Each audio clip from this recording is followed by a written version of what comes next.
मेरा खुद का बहुत एक्सपीरियंस रहा है जेलों का। 13 लोगों ने टनल बना के वो जेल से निकले थे। जेलर के कान में बात करेंगे, सर वो वाला बंदा जो है भागने की प्लानिंग बना रहा था। एक आदमी के पास एक पिस्टल है जेल के अंदर और एक मोबाइल फोन है। आपके लिए ज्यादा डेंजर कौन सा वेपन है? खुंदा कंपनियों के बीच में जेलर को डाल के जेलर से उसकी पिटवाई लगवा देंगे। मैं उनको ये बोलूँगा, उन्होंने जेल की पिटाई देख ली तो पुलिस की पिटाई भूल जाएंगे एक बार तो सर। जेल में काफी अत्याचार होते थे दूसरे प्रिजनर्स के ऊपर। तेरी हिम्मत कैसी हुई मेरे पास देखने की?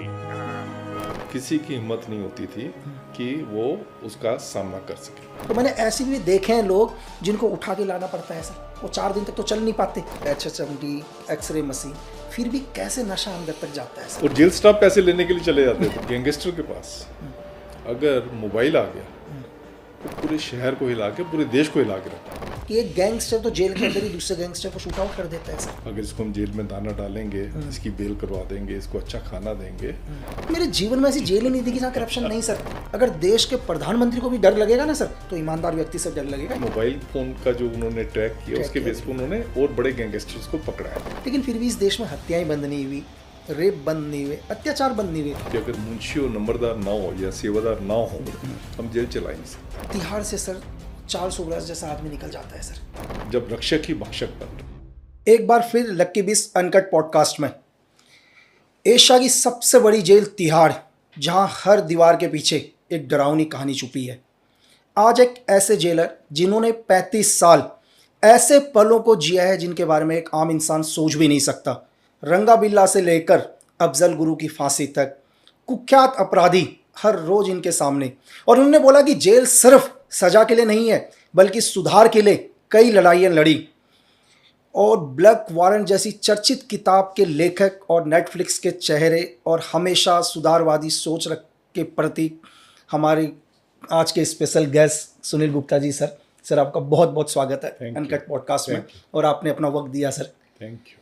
तो सर सवाल तो बहुत हैं, मैंने कहा शुरू करते हैं सर। कि सबसे पहले सर देखो, जेल का नाम आती तो एक आम आदमी मतलब सोच भी नहीं सकता।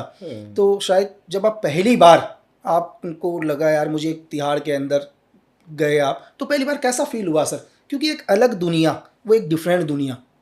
तो पहला दिन कैसा था सर? जब मैं जेल की नौकरी के लिए सिलेक्ट हुआ, फिर मैं जेल पे ज्वाइन करने के लिए गया, तो बहुत अच्छा लगा। पहले जैसे ही मैंने गेट पे एंट्री मारी तो मेरे को बट सल्यूट जो है उसने राइफल के साथ दिया। मैं 7वें आसमान पे था। उसके बाद जैसे हमने बॉलीवुड में देखा हुआ है, बॉलीवुड में दिखाते हैं कि बड़े बड़े कैदी हैं, लंबे लंबे मूंछों वाले कैदी हैं, पत्थर तोड़ रहे हैं, पहाड़ तोड़ रहे हैं, सड़कें बना रहे हैं। तो मैं कुछ वैसा ही इम्प्रेशन लेके गया था कि जेल वैसी होगी। तो पर जब जेल में, मैं जेल के अंदर की बात कर रहा हूँ, जेल के जब अंदर घुसा तो वहाँ पे मैंने देखा कि जो सफ़ेद कपड़े पहने हुए जो बड़े लंबे चौड़े लोग थे वो कोई दिख ही नहीं रहा था। वहाँ ज़्यादातर लोग ऐसे दिख रहे थे जिन्होंने अपने प्राइवेट कपड़े पहने हुए थे और बिल्कुल हमारे आपके जैसे जो है वो थे। तो मैंने कहा ये समथिंग मिसिंग है, शायद जेल और कहीं आगे है। अभी मैं रियल जेल में गया नहीं। उसके बाद फिर जेल का जो दिल होता है उसको कहते हैं चक्कर, जो जहाँ से सारा कंट्रोल होती है जेल। फिर वहाँ गया, वहाँ पे भी उन्होंने सल्यूट मारी जो वहाँ पे चीफ हेडवार्टर वगैरह थे। फिर उन्होंने जलजीरा पिलाया, मुझे याद है जलजीरे का गिलास लेके आए, वो उसने पिलाया। मैं बड़ा हैरान, मैंने कहा जेल के अंदर जलजीरा मिलता है। तो जलजीरा पिया। फिर मैंने पूछा उनसे, जो उस टाइम पे चक्कर मुंशी थे, चक्कर मुंशी की पोस्ट बाद में मुझे पता लगा कि मोस्ट पावरफुल होती है। तो चक्कर मुंशी से पूछा मैंने कहा जेल कहाँ पे है? कहते ये जेल तो है। मैंने कहा कैदी नजर नहीं आ रहे? कहते सारे कैदी हैं, जितने भी आपको पर्सनल कपड़े पहने हुए ये अंडर ट्रायल हैं, बाकी जिन्होंने सफ़ेद कपड़े पहने हुए हैं, अपने घर के कुर्ते पजामे सफ़ेद पहने हुए हैं, वो कन्विक्ट हैं। तो उस दिन वो मेरे लिए बड़ा आश्चर्य वाला दिन था कि मैं जो जेल का एक इम्प्रेशन लेके गया था कि बड़े बड़े खतरनाक लोग होते होंगे, पर वहाँ तो सारे हमारे आप जैसे बंदे थे। तो ये देख के लिए बहुत ही मैं उस दिन अचंभा मुझे हुआ। और ये मेरा जेल का फिर मैंने चार्ल्स सोबराज को देखा। अब देखें जीने का जज्बा होना चाहिए। और अगर आपको जीने का जज्बा है, जीने का तरीका आपको आता है, तो आप सब जगह बहुत अच्छे तरीके से जी लेते हैं। तो मैं जब पहला दिन था, अभी जेल के अंदर नहीं गया था, हाँ, अभी जेल की ड्योढ़ी में था, तो मैंने एक आदमी को देखा कि जिसने सूट बूट पहना हुआ है और वो आ रहा है। तो मैं उसको देख के खड़ा हो गया। मैंने सोचा शायद कोई जेल का अफसर है, क्योंकि मेरी जेल की एक इमेज ही दूसरी बिल्कुल थी। बिल्कुल सर। मेरी इमेज तो ये थी कि वो बड़े बड़े मूंछों वाले कैदी होते हैं, खतरनाक कैदी होते हैं। तो मैं खड़ा हो गया, तो उसने मेरे से पूछा कि आर यू न्यू रिक्रूट्स? मैंने कहा या आई एम न्यू रिक्रूट्स। फिर जब उसने अंग्रेजी में बात की तो मैं तो समझ गया पूरा बिल्कुल अफसर है। हाँ, तो बाद में उसने मुझसे पूछा कि is he creating any obstacles in joining? मैंने कहा yeah he has told me to wait outside. तो ये क्या हो, चार्ल्स सोबराज ने मुझे कहा okay give me your this appointment letter. So मैंने उसको अपॉइंटमेंट लेटर दिया। कुछ देर में वो मेरी ज्वाइनिंग लेटर लेके मेरे पास वो आ गया। और मुझे फिर अगले दिन जब मैंने जेल के अंदर एंटर किया, तब मुझे पता लगा कि ये चार्ल्स सोबराज था, जिसका कि नाम हम अखबारों में पढ़ते थे। क्योंकि ये चीज़ आपको बड़ी अजीब सी लगती है कि जिसको आप टीवी पे देखते हो या अखबारों में जिसकी फ़ोटो देखी हो और वो आपके बिल्कुल सामने खड़ा हो और आपसे बातचीत कर रहा हो, तो वो अपने में अलग एक एक्सपीरियंस था। सर देखो कि जैसे मेरा खुद का बहुत एक्सपीरियंस रहा है जेलों का, तो जेल मेरी नज़रों में, या भारत सरकार बोलती है सुधार घर है सर, कि जेल सुधार घर है। अगर मैं ये कहूँ सर, मैंने बहुत सारे डिपार्टमेंट देखे हैं हिंदुस्तान के, मैं ये बोलूँ कि जेल से ज़्यादा करप्शन ही कहीं नहीं है सर। अगर नहीं, मैं ऐसा नहीं कि कहीं पढ़कर बता रहा हूँ सर, मेरा एक्सपीरियंस है 11, एक जगह हो सकता है गलत हो, कि मैं पहले जेल के अंदर गया, मुझे लगता है यार कि यार पहले जेल में मेरा एक्सपीरियंस गलत था, हो सकता है यहाँ के जो भी स्टाफ लोग हैं ये करप्ट हैं। मैं दूसरी में जा रहा हूँ, वो भी ऐसी, तीसरी में जा रहा हूँ, चौथी में जा रहा हूँ, तो मुझे सर मेरे जीवन में ऐसी जेल ही नहीं दिखी जहाँ करप्शन नहीं सर। मैं आपको बताऊँ कि मैं आपको करेक्ट करता हूँ कि टाइम्स ऑफ इंडिया ने जब हम ये मेरे को 85 या 86 की बात है, उन्होंने एक सर्वे किया था गवर्नमेंट के, दिल्ली गवर्नमेंट के, उन्होंने कोई 30-35 डिपार्टमेंट लिए थे ये देखने के लिए कौन सा मोस्ट करप्ट डिपार्टमेंट है। तो उसमें आपको हैरानी होगी कि जेल 18वें 19वें नंबर, बहुत पीछे था। अच्छा।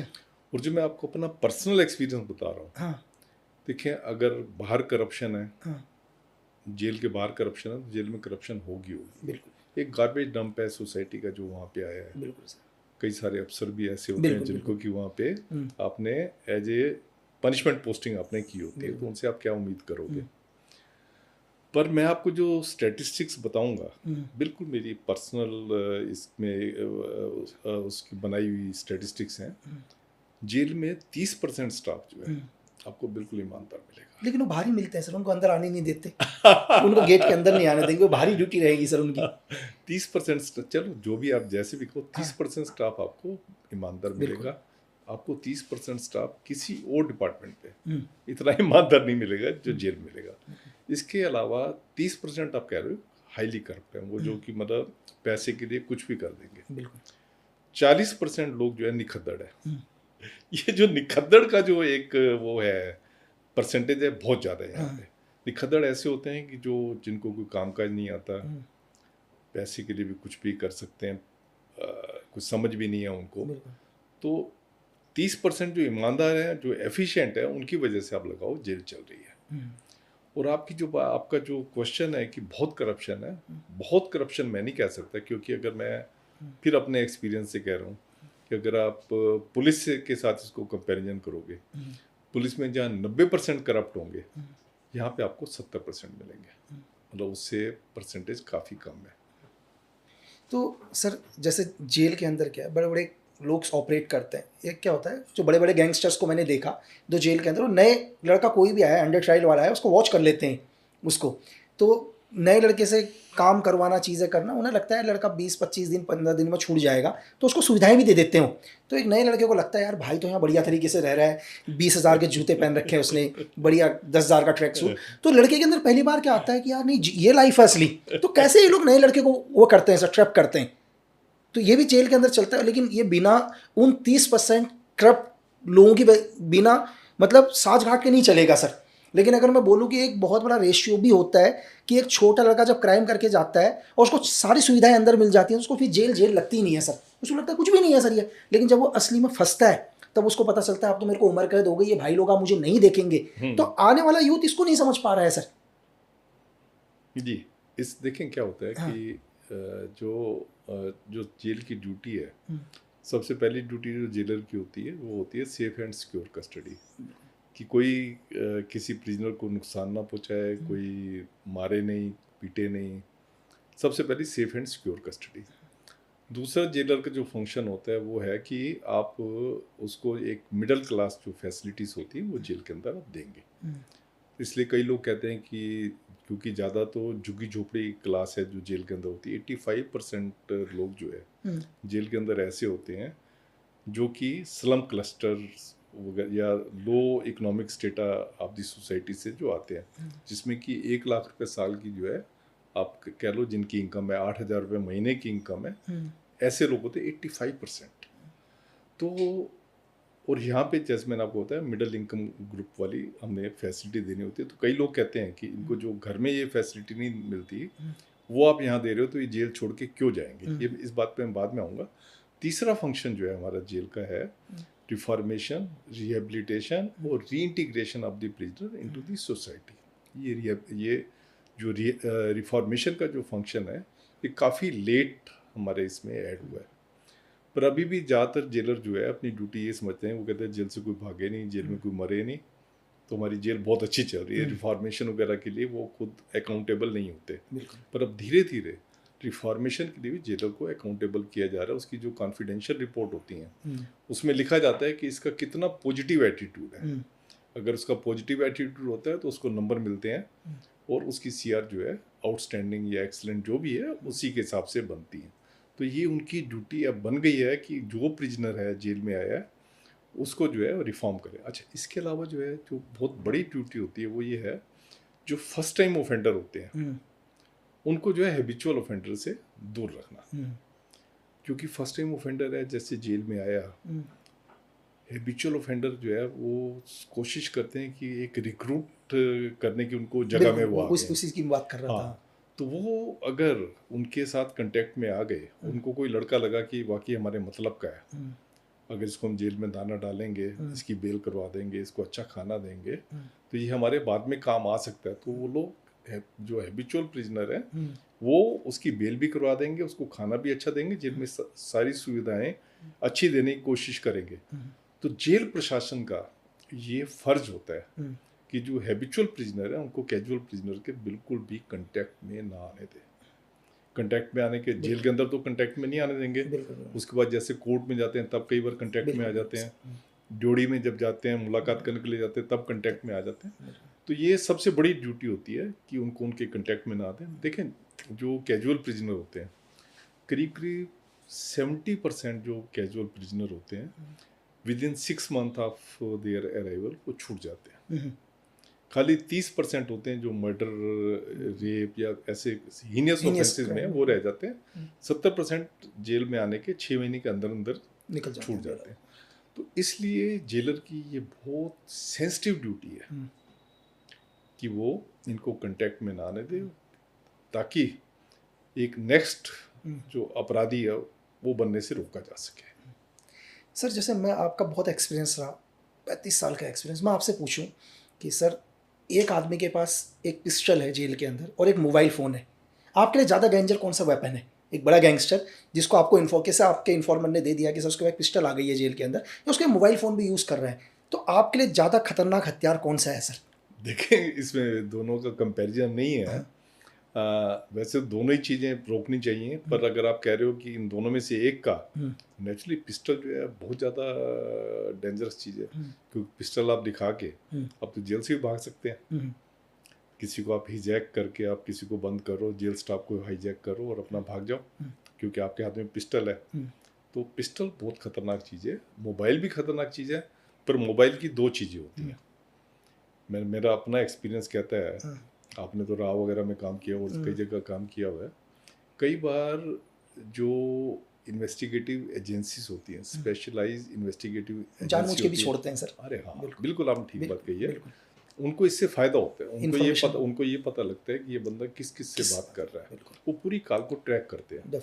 उनके लिए बहुत अच्छी बात होती है कि उसके पास मोबाइल है वो, और वो सारी और उसे ट्रैक करके information बहुत बहुत बार ऐसा मैंने देखा है बिल्कुल। कि उन्होंने उसकी मोबाइल फ़ोन का जो उन्होंने ट्रैक किया ट्रैक उसके किया, बेस पे उन्होंने और बड़े गैंगस्टर्स को पकड़ा है। पकड़ा बिल्कुल सर।